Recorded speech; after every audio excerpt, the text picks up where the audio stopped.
하나님의 크신 은혜와 평강이 새벽기도 나오신 모든 성도님들 심령과 삶 가운데에 충만하시기를 주님의 이름으로 축원을 드립니다. 오늘은 신년 첫째 달 1월 나흘째 날입니다. 이때쯤 되면 새해를 맞이하면서 결심하고 작정한 것들이 하나 둘씩 중단되는 시기이기도 합니다. 작심삼일이라는 말이 있듯이 우리의 인간의 의지가 얼마나 나약한지를 깨닫게 되기도 합니다. 우리가 무언가를 계속 꾸준히 할 수 있는 방법, 작심삼일이 아니라 결단 삼일이 아니라 그 해야 하는 일을 우리가 계속해서 사랑하는 겁니다.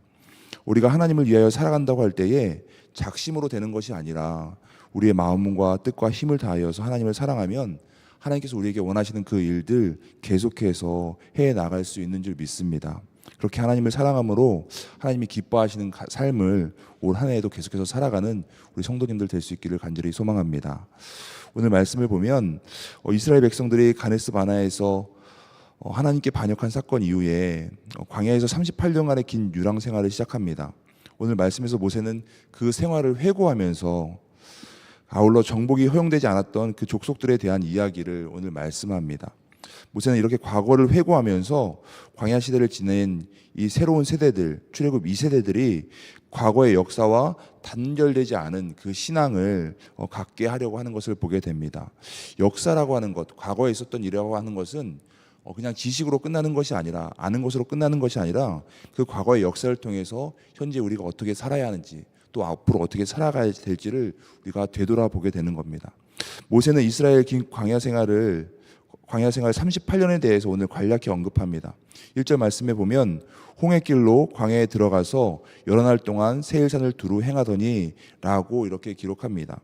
이렇게 모세가 광야 생활을 간략히 언급하는 의도를 보면 가나안 정복을 이제 눈앞에 둔 출애굽 2세대들에게 과거의 어떤 실패보다는 이 성공을 더 부각시키면서 그들에게 힘과 용기, 격려를 하기 위함입니다.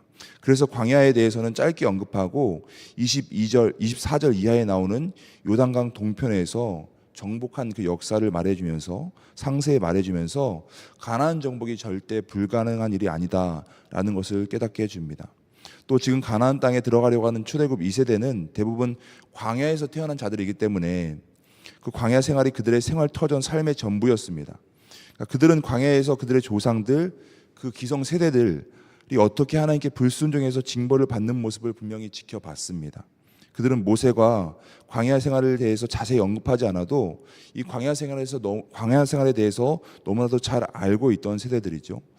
광야 생활에서 그들의 선조들은 하나님의 불기둥, 구름 기둥을 늘 보면서 만나와 메추라기를 공급받으며 살면서도 수시로 애굽으로 돌아가고자 하거나 하나님을 시험하는, 하나님을 화나게 하는 범죄에 빠지는 모습을 그들은 지켜봤습니다. 그들은 애굽에서의 생활을 잊고 하나님의 은혜를, 광야 생활 가운데에 주시는 그 하나님의 은혜를 망각하곤 했습니다. 출애굽 1세대만 그런 것이 아니라 현재를 살아가는 우리들도 그러한 모습을 보게 됩니다. 우리에게 주어지는 그 하나님의 은혜, 매일매일 주어지는 그 하나님의 은혜가 한이 없고 끝이 없는데, 끊임이 없는데, 오늘날 우리는 하나님의 큰 은혜를 체험하면서도 그 하나님의 은혜를 망각할 때가 너무나도 자주 있습니다.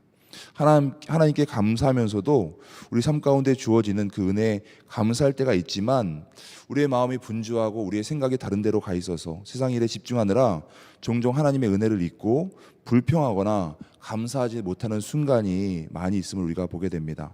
바로 이러한 우리의 모습, 광야 생활 중에서 하나님께 불평하던 그 이스라엘 백성들, 출애굽 1세대와 크게 다르지 않습니다.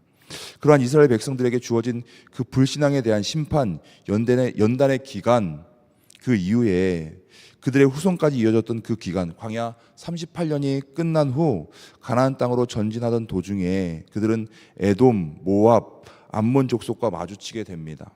그런데 하나님께서는 이스라엘 백성들에게 그들과 전쟁하지 말 것을 말씀하십니다. 명령하십니다. 왜냐하면 그들의 족속이 이스라엘 백성들과 조상 때부터 혈연 관계가 있었기 때문이죠. 에돔 족속은 야곱의 형제인 에서의 후손이고 모압과 암몬 족속은 아브라함의 조카 롯의 후손임을 밝히고 있습니다.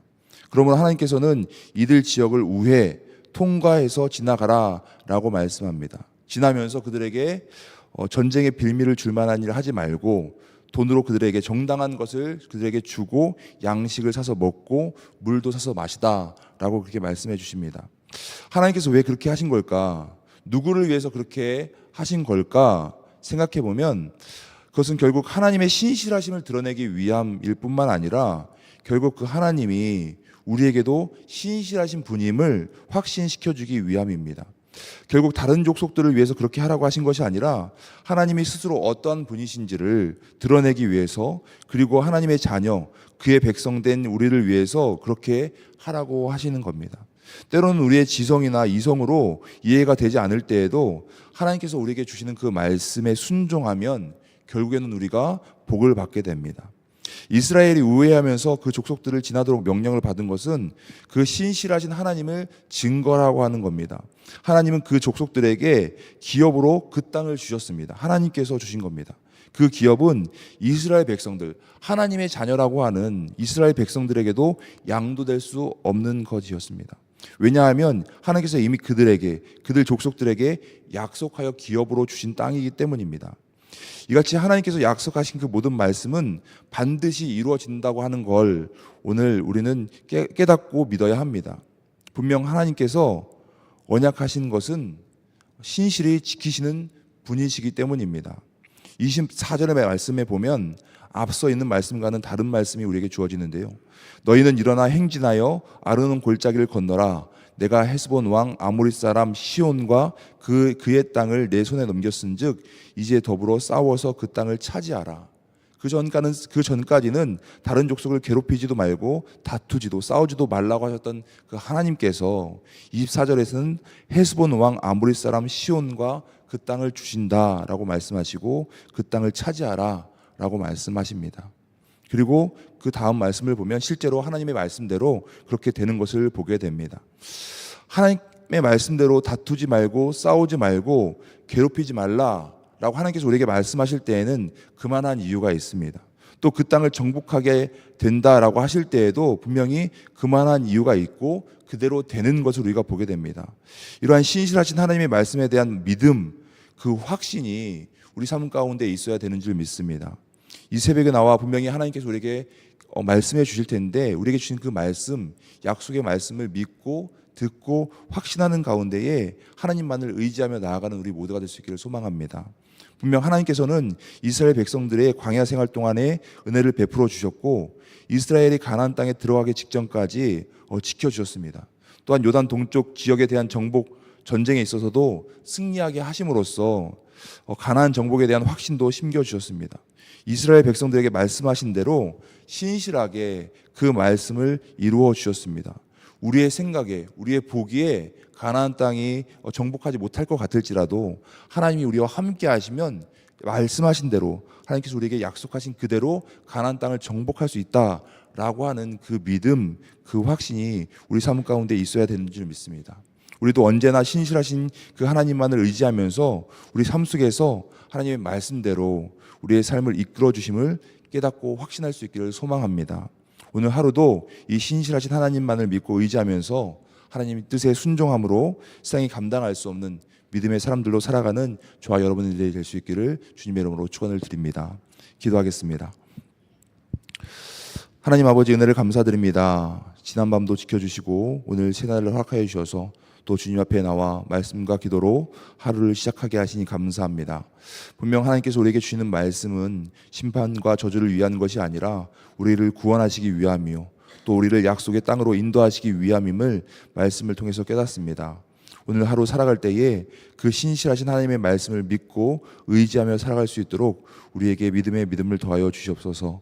때로는 우리가 이해할 수 없고 납득하기 어려울지라도 결국 우리를 선하고 복된 길, 약속의 땅으로 인도하시려는 하나님의 뜻을 믿음으로 순종하며 살아가는 오늘 하루의 삶이 되게 인도하여 주시옵소서. 우리를 사랑하시는 우리 주 예수 그리스도의 이름으로 기도드립니다. 아멘. 하늘에 계신 우리 아버지여, 이름이 거룩히 여김을 받으시오며 나라가 임하시오며 뜻이 하늘에서 이루어진 것 같이 땅에서도 이루어지이다. 오늘 우리에게 일용할 양식을 주시옵고 우리가 우리에게 죄 지은 자를 사하여 준 것 같이 우리 죄를 사하여 주시옵고 우리를 시험에 들게 하지 마시옵고 다만 악에서 구하시옵소서. 나라와 권세와 영광이 아버지께 영원히 있사옵나이다. 아멘.